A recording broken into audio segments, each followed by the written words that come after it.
Olá a todos, bem-vindos a mais um vídeo do Linkbooks. Eu sou a Cristina e hoje venho-vos falar sobre a minha experiência de leitura com um enorme clássico da literatura, Middlemarch, de George Eliot. Nesta edição o título é A Vida Era Assim em Middlemarch e venho-vos falar dele porquê? Porque apesar da minha classificação no Goodreads ser de 3,5 não chegar para vos recomendar este livro, eu penso que a minha opinião pode estar completamente, não é completamente, mas bastante contaminada pela tradução nesta edição. Isto porque eu tenho, como sabem, o Linkbooks procura as referências literárias de outros livros e outros autores e estou agora a fazer o trabalho do post no blog e investigar mais sobre o livro e estou a descobrir várias coisas que me fazem pensar que aquilo que eu li aqui não é exatamente a mesma coisa que estará no original.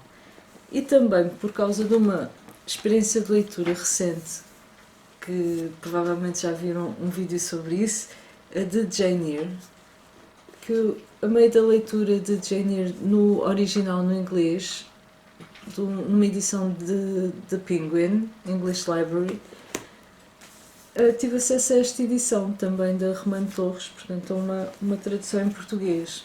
E tive a oportunidade de comparar as duas. Eu penso que há vários erros nesta tradução que também estão aqui. Vou-vos já explicar isto tudo. Primeiro vou falar um pouquinho sobre a minha experiência de leitura, portanto, como foi a minha leitura de Middlemarch, a minha opinião, sem spoilers, atenção, não vou contar nada sobre a história, e depois vou só mostrar-vos quais os pontos que eu encontrei, quais as coisas que eu encontrei que eu acho que podem estar a deturpar a minha opinião.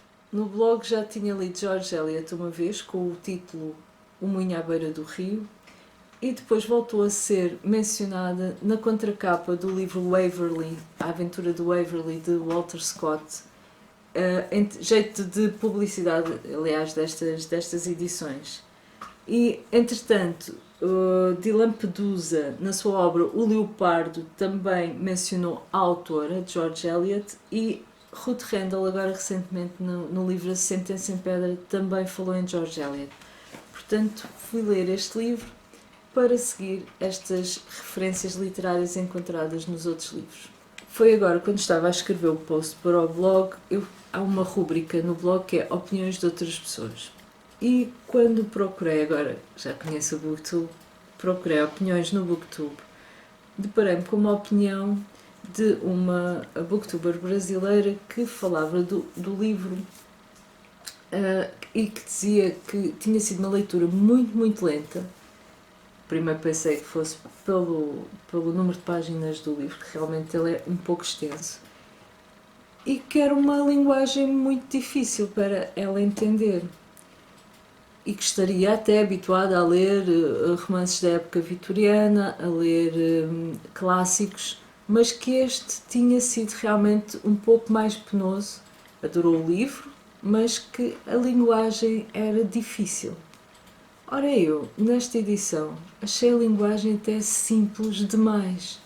Achei até que a autora, isto deveria ser como me aconteceu com Jane Austen, de Northanger Abbey, que seria o primeiro romance da autora e que por algum motivo iria evoluir, e isto era o primeiro ou o segundo romance da autora.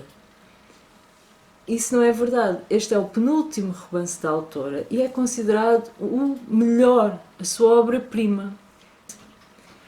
Quando estava a ler este até julgava assim, bom, isto deve ser o primeiro ou segundo livro, porque escrevia de uma forma muito simples e repetia as palavras, como se tivesse falta de vocabulário.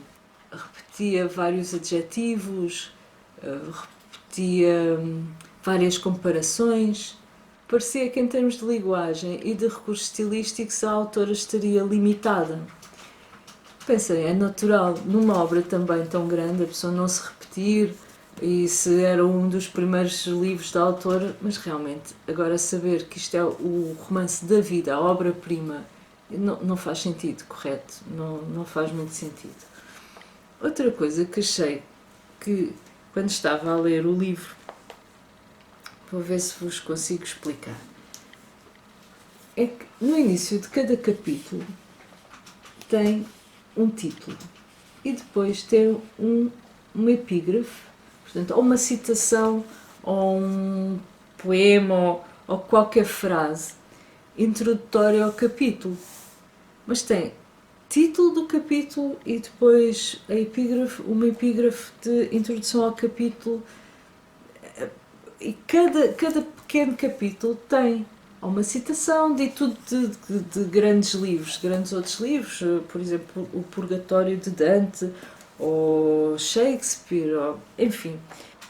E realmente uma das coisas que eu detetei na tradução de Jane Eyre, quando estava a ler, é que eu estava a ler no original e não existiam títulos nos capítulos. E quando passei para esta edição, todos os capítulos têm um título.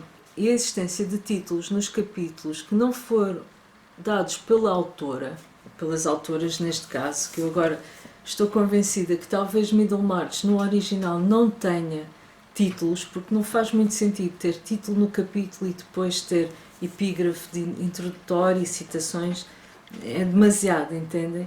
E essa forma de entrar nos capítulos também nos faz modificar a leitura, o ritmo, o próprio entendimento da história, a cadência, a sequência, e não me parece que numa tradução, se não existem capítulos no original, ou melhor, se não existem títulos nos capítulos originais, que o tradutor se deva ter essa liberdade de acrescentar títulos, porque é algo que pesa bastante, na minha opinião, na leitura. Quando li, não sabia que poderia ser da tradução e atribuí isto à autora, portanto, um certo pretenciosismo. Afinal, ela já na altura foi criticada por colocar essas citações, mas por ser mulher, ou seja, que uma mulher sabia demasiado. Ela foi criticada porque não é colocar a citação, é colocá-la bem e saber o que está lá, em todo o livro, portanto, a citação contextualizada com aquilo que vai ocorrer no capítulo. E eu não sei se foi, por um lado, porque também não ter o conhecimento literário da autora, com certeza, não entendi sempre a citação e depois não batia certo com o título, achei isto tudo muito esquisito. Depois é a linguagem muito simples, uma história morna, tépida, bons personagens, uma boa história, mas é assim, a vida era assim em Middlemarch. Middlemarch é um lugar fictício na província inglesa, portanto tudo acontece ao seu tempo, tudo acontece muito calmamente e foi assim que eu li este livro, tudo muito, muito tranquilo, muito calmo, mas sem nunca me agarrar, temas muito interessantes da época georgiana, não da vitoriana, apesar de ser um clássico da época vitoriana, mas aqui é um pouquinho antes, portanto Eliot descreve como era a vida nos finais da época georgiana, na província inglesa, e são bons personagens, isso tudo, mas realmente não me entusiasmou, não foram personagens que me surpreendessem. E eu agora penso que se eu tenho lido no original com uma linguagem mais cuidada, com a linguagem própria da autora, provavelmente, apesar da história não me ter arrebatado, pelo menos seria um 4 e vos aconselharia este livro. Enfim, não sei muito mais o que vos dizer, olha, só aqui para vos explicar como a tradução pode estar deturpada nestas edições da Romano Torres. Vou-vos ler aqui um pequeno excerto. Quando eu mudei para a edição em português, durante a leitura de Jane Eyre, eu pensei mesmo, bom, eu já apanhei aqui a alma do livro na edição original, posso continuar em português, vai ser só mais simples de ler e mais rápido, mas não vai ter assim grande impacto. E encontrei parágrafos muito resumidos, portanto um parágrafo aqui de 10 linhas, por exemplo, pode estar a 5, ou estar a metade, a linguagem muito simplificada e a perda da alma, da voz da escritora de uma forma completa. Para além disso, ainda encontrei incorreções, que foi logo quando comecei a fazer isto, a ler. Por exemplo, Em inglês. I found Adele peeping through the schoolroom door, which she held ajar. What beautiful ladies! Cried she in English. Oh, I wish I might go to them. Do you think Mr. Rochester will send for us by after dinner? E em português. Encontrei a dela espreitando pela porta entreaberta. Que linda! Exclamou mal me viu. Queira Deus que Mr. Rochester nos mande chamar depois do jantar. Que linda! E ela diz, what beautiful ladies! Para além daqui estar muito resumido, é outra coisa que a personagem diz, não é a mesma coisa, portanto... E continuam estas incorreções, e é muita pena, e penso que esta minha leitura... felizmente eu já a fiz há muito tempo, mas felizmente só agora fui escrever o post no blog, e felizmente ainda fui a tempo deste aviso à navegação. Eu adorava as edições Romano Torres, porquê? Porque encontrava todos os clássicos que eu queria ler nestas edições, a preços baratos, às vezes já em não muito bom estado, mas fazia para mim ler clássicos assim, nestes livros antigos, com um português antigo ainda também, e às vezes ainda a ter que separar as folhas com uma faca, porque ainda não tinham sido lidos, dava todo um carisma também à leitura dos clássicos. Hoje em dia ainda tenho ali alguns, mas vou evitar bastante estas edições, portanto talvez só leia mais os livros que já aí tenho, mas é uma pena estragarem-nos assim a experiência de leitura. Enfim, o Sr. Romano Torres teve todo o mérito de fazer chegar os clássicos nesta altura, se calhar a muitas pessoas, não é? Se calhar não havia traduções dos clássicos nessa altura, para hoje não façam isso, não leiam estas edições. Existem muito boas edições em clássicos da Relógio d'Água ou da Presença, que também já me disseram que são muito boas, e não façam isto. Isto é como alguém pede, queres beber uma Coca-Cola, não é? E pedes a Coca-Cola e vão lá atrás e agitam-te a Coca-Cola e tiram-te o gás todo, e depois dão-te a Coca-Cola sem gás. E tu bebes e é Coca-Cola realmente, mas não é de toda a mesma coisa. Pessoal, era só isso que eu queria dizer. Em breve terei o blog post aí pronto. Ela tem muitas referências literárias, por isso é que eu estou a demorar algum tempo.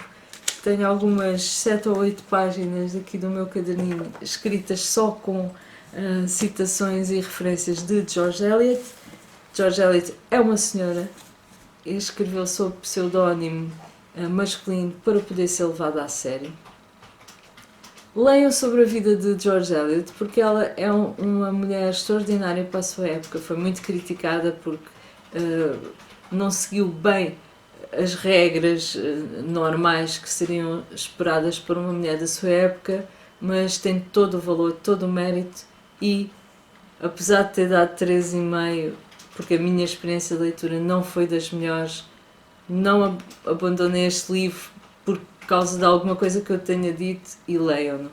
E às pessoas que eu disse que isto era uma leitura simples, fácil de fazer, penso que terei dito à outra Mafalda e ao Hugo do canal Aprendiz Leitor, provavelmente estou muito enganada. Esta leitura desta tradução é muito simples, é uma linguagem muito simples, não sei como